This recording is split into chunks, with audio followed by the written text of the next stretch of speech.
एक बार फिर से स्वागत है आप सभी का हमारे चैनल पीके मंत्रा इंग्लिश क्लासेस पर। मैं हूं आपका होस्ट, आपका दोस्त प्रभात कुमार सिंह, और आज मैं फिर से हाजिर हूं आप सबके लिए क्वेश्चन आंसर को लेकर। और आज मैं लेकर आया हूं गुलमोहर रीडर पार्ट 8 9th एडिशन के यूनिट 6, जिसका नाम है फेदर्ड फ्रेंड, और जिसके ऑथर है सर आर्थर चार्ल्स क्लार्क। उसके आंसर की को तो चलिए, तो उसका आंसर की है, जानते हैं क्या है। वैसे एक बात और बता दूं, किसी भी क्वेश्चन आंसर को, ये क्वेश्चन आंसर मैं इसलिए करवाता हूं ताकि मतलब एक्सप्लेनेशन, जनरली मैं देखता हूं चैनल्स पे सिर्फ क्वेश्चन आंसर डाल दिए जाते हैं अपना, उसमें से कॉपी नहीं। कॉपिंग अच्छी बात नहीं है, खासकर क्वेश्चन आंसर को। ग्रामर पोर्शन है वो चलिए वो अलग है, लेकिन जब लिटरेचर में पढ़ाता हूँ तो लिटरेचर को कंप्लीट कराना मेरा फ़र्ज़ है। मैं जानते ही हैं आप सब लोग, मैं टीचर भी हूँ और CBSE स्कूल में रहा हूँ, अभी गवर्नमेंट स्कूल में हूँ। एक बात और, तो यदि मैंने इस फेदर्ड फ्रेंड को लाइन बाय लाइन एक्सप्लेन कर दिया हुआ है, यदि उसका वीडियो आपने नहीं देखा है तो लिंक ऊपर आई बटन में है, नीचे डिस्क्रिप्शन में भी आप जा करके ज़रूर देख लें, क्योंकि बेटर रहेगा, तभी क्वेश्चन आंसर हमें समझने में सहूलियत होती है। तो एज़ यूजुअल जैसा कि हर एक में रहता है, इसमें भी आपको पहला जो है वो अंडरस्टैंडिंग द टेक्स्ट है, और अंडरस्टैंडिंग द टेक्स्ट में जैसा कि रहता है आंसर दीज क्वेश्चन करके। तो उसमें पहला क्वेश्चन है कि what were the 2 things that made sevens construction job more difficult, है ना। किस वजह से उसके कंस्ट्रक्शन जॉब को ज़्यादा डिफ़िकल्ट बना रहा था। डज द टेक्स्ट से whether the hard work was worth the trouble, क्या उसका हार्ड वर्क करना इस ट्रबल का कारण था। वर्थ माने कीमत, वर्थ माने कीमत, कि क्या इसकी कीमत थी कि उसे जो है सो ये ट्रबल झेलना पड़ता था। होता है ऐसा, आप देखेंगे क्लास में यदि आप अच्छे हैं तो टीचर्स आप ही को पहले खोजेंगे हमेशा, या जनरल लाइफ में भी होता है। चलिए, Seven's construction job was in space, तो स्पेस में था, यहाँ वाला तो था नहीं। The lack of gravity meant the construction man would have to execute a skillful ballet mid space. यहाँ पर ये गौर करेंगे, ये बैले है, बैलेट नहीं पढ़ेंगे, इसको बैले पढ़ेंगे। बैले ये एक प्रकार का डांस होता है ना। तो यहाँ मतलब बैले करना नहीं, समझे, वहाँ ग्रेविटेशनल फोर्स है नहीं, यानी हर चीज़ वहाँ पर आप सब जानते होंगे कि स्पेस में हमें एक तरह से मतलब फ्लोट करते हैं हम लोग, उड़ने जैसा। तो रिपेयरिंग वर्क में इधर से इधर, मान लीजिए एक फॉर एग्जांपल ये मारा, कोई हैमर मारा, कुछ ये किया, तो इधर से इधर थोड़ा घूमेंगे तो वहाँ तो फ्लोटिंग वाला सिस्टम है। तो in order to get the है ना girders in their right position, ताकि उसके गार्डर जो पार्ट हैं उसको सही किया जा सके। मेकिंग सच, है ना, मेकिंग सच मनूवर्स, ये मनूवर्स है, मैंने प्रोनाउंसिएशन भी लिख दिया। यानी ये जो दाव पे जो है in space suit was also a challenge, मतलब स्पेस सूट आप जानते कितना भारी भरकम होता है, आपने पिक्चर में देखा होगा। तो नॉर्मली तो हमें तो फिर ठीक है, उसमें तो और कठिन था for him, but the text suggest that the hard work was well worth of the trouble. कहते हैं कि नहीं, उसका इस टेक्स्ट से, इस मतलब इस स्टोरी से जो है ये पता चलता है उसका हार्ड वर्क में ट्रबल था। It was rather satisfying to lean back and admire the job they had so skillfully executed। कहने का मतलब है कि वो लीन बैक होना और जो है सो फिर इस जॉब को एडमायर करना, तो उसमें लोग उसको और ज़्यादा मतलब प्रमोट करते रहे होंगे, इसलिए उसका हार्ड वर्क भी जो है वो एक इस टेक्स्ट के अनुसार एक ट्रबल का कारण है। चलिए, सेकंड क्वेश्चन है हमारा कि which line in para 4 and para 6 tell us that Claribel, जो पंछी था, had adjusted well to space। तो कहता है क्लैरीबेल was well adjusted to the conditions of the space as the author notes in para 4 by saying that she, उसको चिड़िया है, मैं पंछी कहूँगा तो हिंदी में वो पुलिंग हो जाएगा, चिड़िया तो स्त्रीलिंग, चलिए चिड़िया ही कहें। she was not worried as most animals would have been, मतलब वो वरीड नहीं थी एक नए सिचुएशन में, नए उसमें जाना, by the absence of gravity, मतलब ग्रेविटी में। वैसे अब ये तो स्टोरी है, मैं नहीं कह सकता कि पंछियों को कैसा फील होगा, बट मुझे लगता है सबको ऑकवर्ड फील लगेगा। लेकिन कहता है कि नहीं, वो ज़्यादा उसमें जो है वरीड नहीं दिख रही थी वो चिड़िया। In para 6 the author tells us that she had understood how to use her advantage, है ना, कि कैसे उसका जो है करना है advantage in the space of the gravitational pull and fly around with the minimal effort, है ना। तो एक फ़ायदा उसका मतलब एडवांटेज भी उसको मिला था किस चीज़ का, कि वो जो मिनिमल मीन्स वही मिनिमम न के बराबर जो एफर्ट करने से ही उसको मतलब जो फ्लाई कर सकता है। तो आदमी फ्लोट करता है, तैरता है ना, एक तरह से कहीं उड़ता है, तो पंछियों के लिए तो बहुत कम तो उसने ये सीख लिया था कि बहुत कम एफर्ट में ही हम तैर सकते हैं। He says hanging in the air motionless as a humming bird and with much less support, है ना, कि बस लटके रहना है, उसमें कोई ये भी नहीं कि अपने को ज़्यादा बैलेंस करना है ना। She did all kind of backward loop, I am sure no earth bound canary had ever manage. फिर मुझे लगता है कोई भी ऐसी ये जो चिड़िया है इसका प्रकार कैनरी का था, तो वो ऐसा कहते कि शायद और किसी ने ऐसा किया भी नहीं होगा, इसके लिए ये नया अनुभव था, लेकिन ये वरीड नहीं दिख रही थी। चलिए उसके बाद है आपका क्वेश्चन नंबर 3, और वो कहता है कि रीड पैरा 7 अगेन, और ए उसका है कि does this paragraph imply that Claribel was the first bird in space. क्या इससे पता चलता है? तो बिल्कुल, अभी तो हमने ऊपर चर्चा की है। Para 7 seems to suggest that Claribel was indeed the first bird in the space, है ना, अंतरिक्ष में वो पहला बर्ड था, because otherwise 7 would already know the answer to how bird would operate in a zero gravity condition। क्योंकि ये बात है कि वो मतलब उसने ट्राई करके 7 ने सीखा था, नहीं तो क्या होता, ऑलरेडी वो जानते कि यहाँ कैसे, जैसे फॉर एग्जांपल आपने किसी भैंस के बच्चे को, किसी कुत्ते के बच्चे को देखा है तैरना सिखाते हुए? किसी को नहीं ना, वो खुद ही मतलब तैर जाते हैं। तो क्या है, यानी वो उनके गुण में, अंदरूनी गुण में यदि वैसे सिचुएशन से उनको जाना है तो उनको नेचर ही वो सिखा कर भेजती। लेकिन यहाँ पर इसके बारे में नहीं सिखा के भेजा था, तो वहाँ पर उसको करना पड़ा try.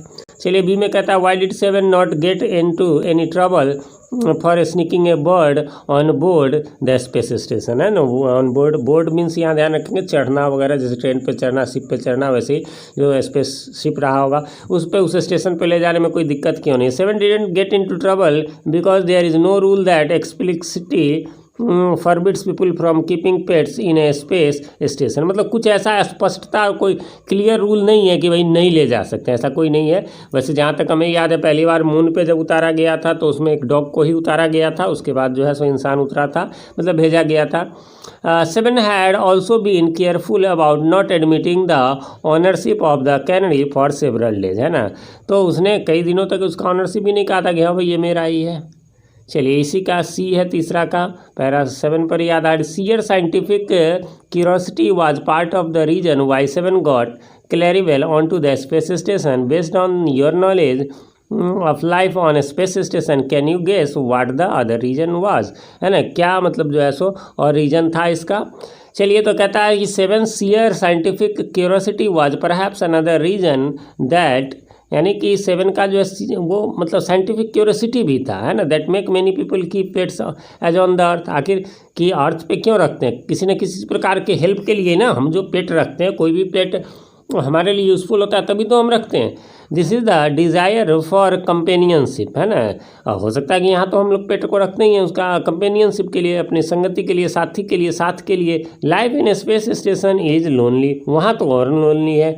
1 is to isolated from, है ना, आइसोलेटेड मीन्स अलग थलग। वो जो आजकल तो कोरोना काल में आइसोलेशन ये सब तो ज़्यादा पॉपुलर हो ही गया। तो isolated from friends and family and most of the recreational activities become impossible. और सबसे बड़ी बात कि जो रिक्रिएशनल एक्टिविटीज़ है, यानी मनोरंजन वाले एक्टिविटीज़, वो तो लगभग इम्पॉसिबल और difficult to execute in space station. ये तो बहुत मुश्किल है। In such a living condition, ऐसे लिविंग कंडीशन में the singing of a canary and its bright chirpy presence, है ना, कि इसका गाना, ये गाने वाली चिड़िया है, और इसका जो ये चर्पी प्रेजेंस होगा, ब्राइट कैन, है ना, एनलिवन मीन्स मैंने दे दिया है जान डाल देना, है ना, मीनिंग जान डाल देता है the daily life of the astronaut, जो भी अंतरिक्ष यात्री है उनके लाइफ में। तो इसलिए इस लिहाज से भी ये जो है सो ले जाना अपना ले गया होगा, ले जाना चाहा क्या ले गया, है ना।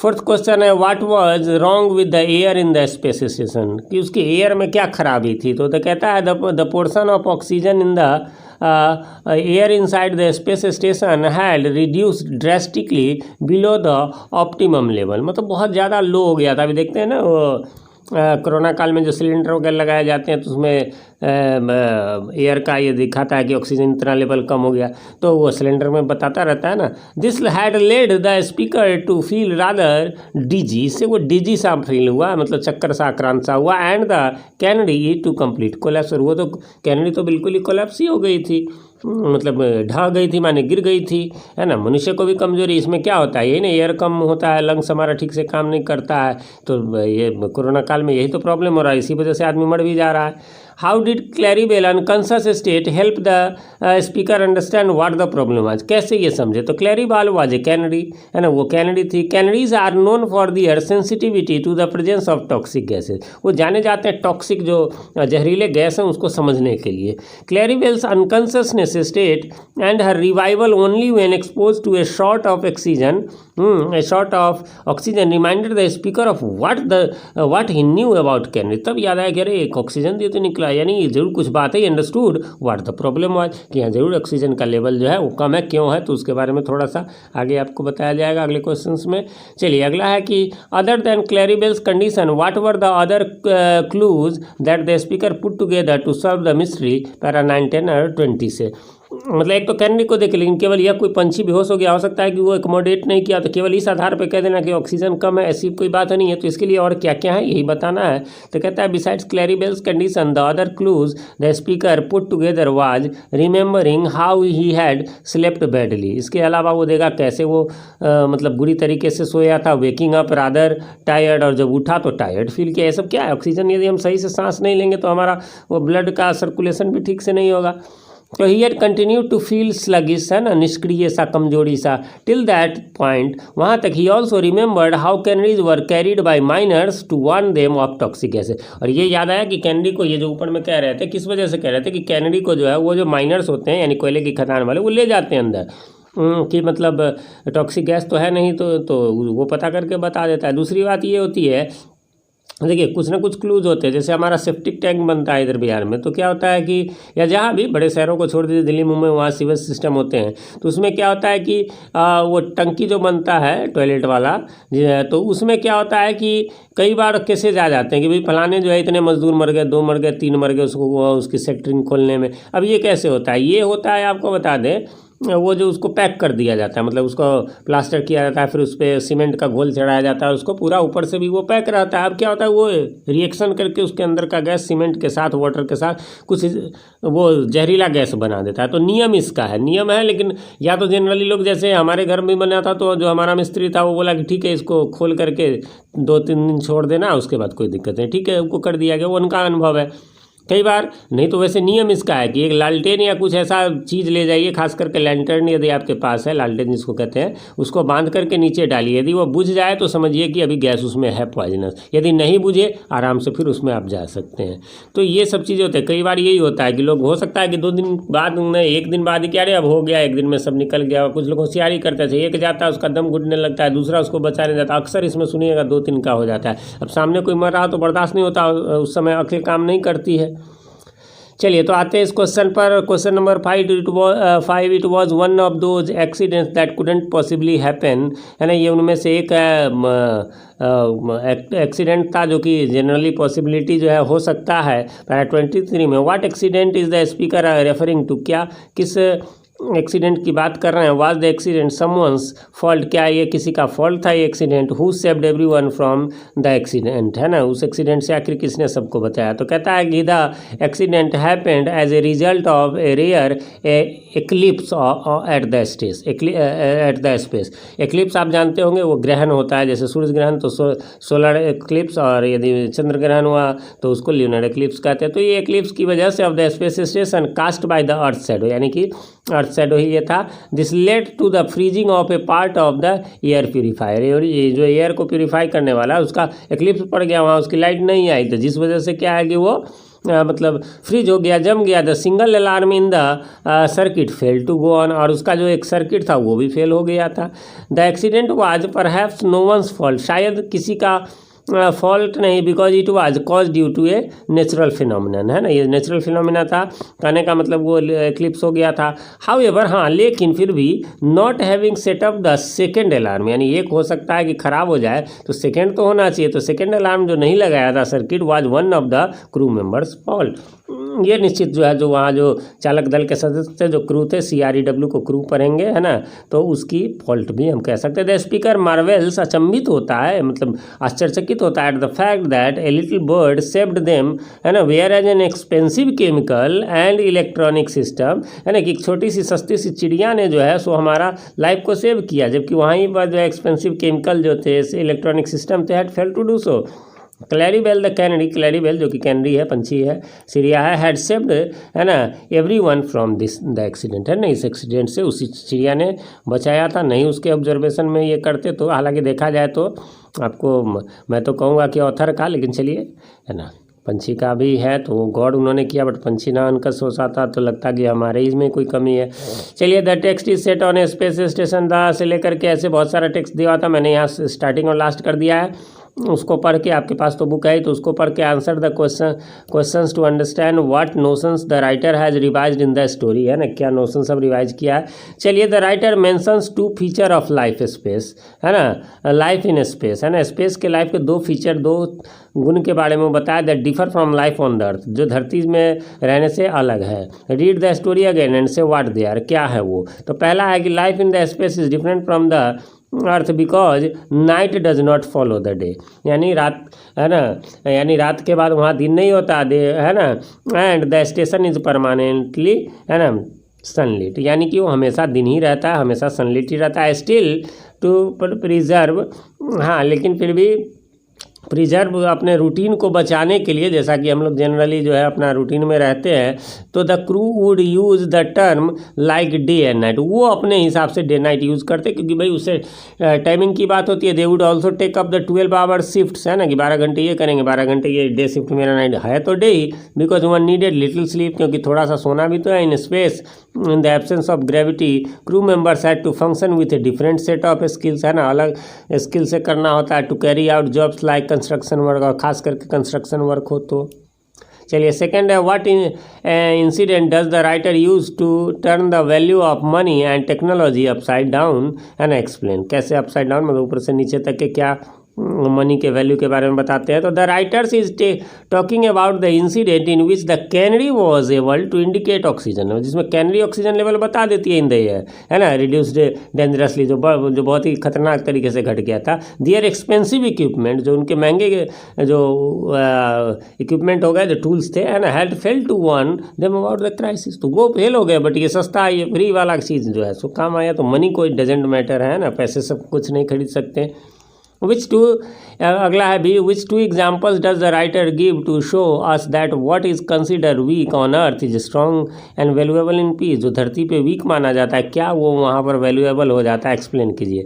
The writer talks about the sevens, है ना, फिजिक बीइंग वायरी, कि वो जो है वो वायरी है, बहुत पतला दुबला, के इंस्टीड ऑफ बुल लाइक, है ना, बुल लाइक की तरह, है ना, it helped him land A job in space, याद रखिए, यानी वो भारी भरकम होता तो भले ही मशीन के ये सब काम रिपेयरिंग के लिए थोड़ा आप हट्टे कट्टे लोगों को देखते होंगे, लेकिन नहीं, स्पेस में तो वो भारी लोगों को बहुत दिक्कत है। Such a physique would be considered frail और इवन अनअट्रैक्टिव ऑन अर्थ, तो पतला दुबला आदमी जो फ्रेल है, कमज़ोर, उसको यहाँ पर अनअट्रैक्टिव होगा, लेकिन in space it enables him to, है ना, फ्लिप एंड एक्सिक्यूट स्किलफुल, है ना, फ्लिप उड़ने में, अर्थी में हल्का शरीर है, movements and manipulate floating grinders gracefully, तो ये आराम से, मतलब वहाँ के लिए वो वरदान है ना, जो मतलब यहाँ धरती पर जो भारी भरकम की बात होती, वहाँ जो है हल्के लोगों के लिए वहाँ वरदान है। क्लैरीबेल स्मॉल कैनरी, और दूसरा भी उदाहरण है, who might perhaps to be treated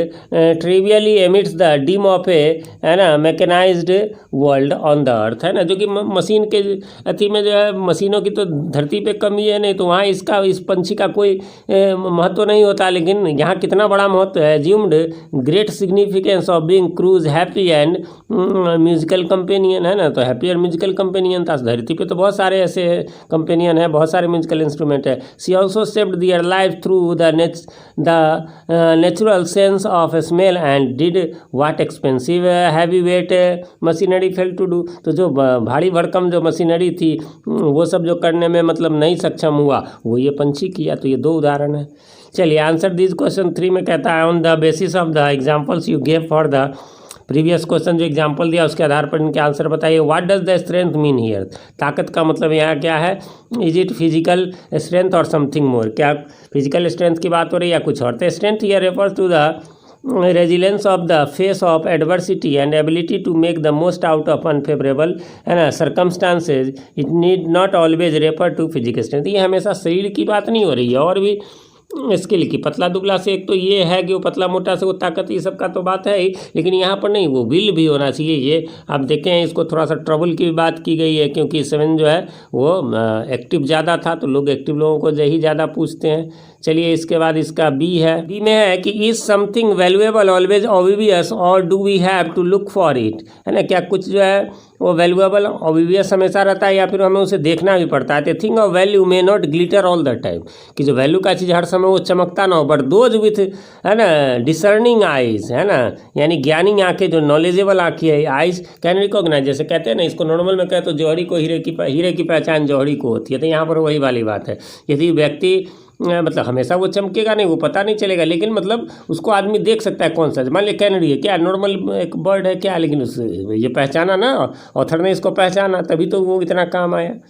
चलिए तो क्वेश्चन आंसर में जैसा कि आप सब जानते हैं मैं एक्सप्लेन करता हूँ, बाकी आपको तो नोट करना रहता है होमवर्क में। तो ये देख लीजिए आपका ग्रामर एंड यूसेज में है, यहाँ पर ये देख लीजिए नॉन फाइनाइट फाइनाइट में क्या क्या भरना है।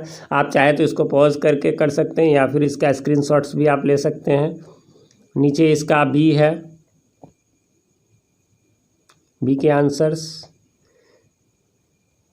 चलिए आगे बढ़ते हैं। वर्ड्स इन यूज़ हैं, वर्ड्स इन यूज़ का आपका है ना यहाँ पर दिया हुआ है 1 से लेकर के इसका आंसर, फिर यहाँ बी का जो है वो 1 से लेकर 5 तक है। इसको भी मैं वही कहूँगा कि आप पॉज करके अपना कंप्लीट कर ले यदि होमवर्क वगैरह हो। चलिए अब लास्ट है आपका राइटिंग सेक्शन। राइटिंग सेक्शन यहाँ पर जैसा कि देख सकते हैं, राइटिंग सेक्शन तो बड़े बड़े होते हैं, वैसे राइटिंग सेक्शन का प्रयास आपको खुद ही करना चाहिए था, बेटर होता है। चलिए यहाँ पर आपको फर्स्ट पैरा ये हो गया, पैरा वाइज मैं इसको स्क्रीन पर ला देता हूँ ताकि आप यदि स्क्रीनशॉट लेना चाहें तो। पैरा 2 अभी आपके स्क्रीन पर है, ये यहाँ से लेकर के, और 1 मिनट, ये यहाँ से बट से लेकर के और यहाँ लाफ्टर तक हो गया। फिर चलते हैं अगला पैरा की ओर, और ये है आपका फिर से बट वाला है, यहाँ बट से लेकर के ब्रिंगिंग अप तक हो गया। फिर उसके बाद आपका बस लास्ट है आपके स्क्रीन पर, यहाँ पर ये लास्ट है, ये भी बट से शुरू है। तो इस प्रकार से आपका यहाँ पर ये समाप्त हो गया। उम्मीद करता हूँ ये वीडियो आपके लिए हेल्पफुल रहा होगा। हेल्पफुल रहा तो हमें बताएं कितना हेल्पफुल रहा। वीडियो को लाइक ज़रूर कर दें ताकि ये मेहनत सफल हो और मैं आगे भी क्वेश्चन आंसर्स आप लोगों के लिए लाता रहूँ। चैनल पे नए हैं और तो यार अभी तक सब्सक्राइब नहीं किया है तो सब्सक्राइब कर लें, क्योंकि हमारे चैनल पर आपको इसी प्रकार से गुलमोहर पार्ट 7 और 8 के कंप्लीट वीडियोस मिलते हैं, चाहे वो क्वेश्चन आंसर के हो, एक्सप्लेनेशन के हो, पोम के हो, चाहे स्टोरी को। इसके अलावा आपको एनसीईआरटी इंग्लिश बुक्स क्लास 8 से लेकर के 12 तक के और बिहार बोर्ड के क्लासेज 11 और 12 के इंग्लिश सब्जेक्ट का कंप्लीट सॉल्यूशन हमारे चैनल पे मिलता है। तो और बेल आइकन साथ में दबा दें जिससे कि हमारे आने वाले वीडियो सबसे पहले आप तक पहुँच सके और पहले की वीडियो आपको ढूंढने में आसानी हो। तब तक घर पे रहें, सुरक्षित रहें। मिलते हैं अगले वीडियो में, तब तक के लिए हैव अ नाइस डे।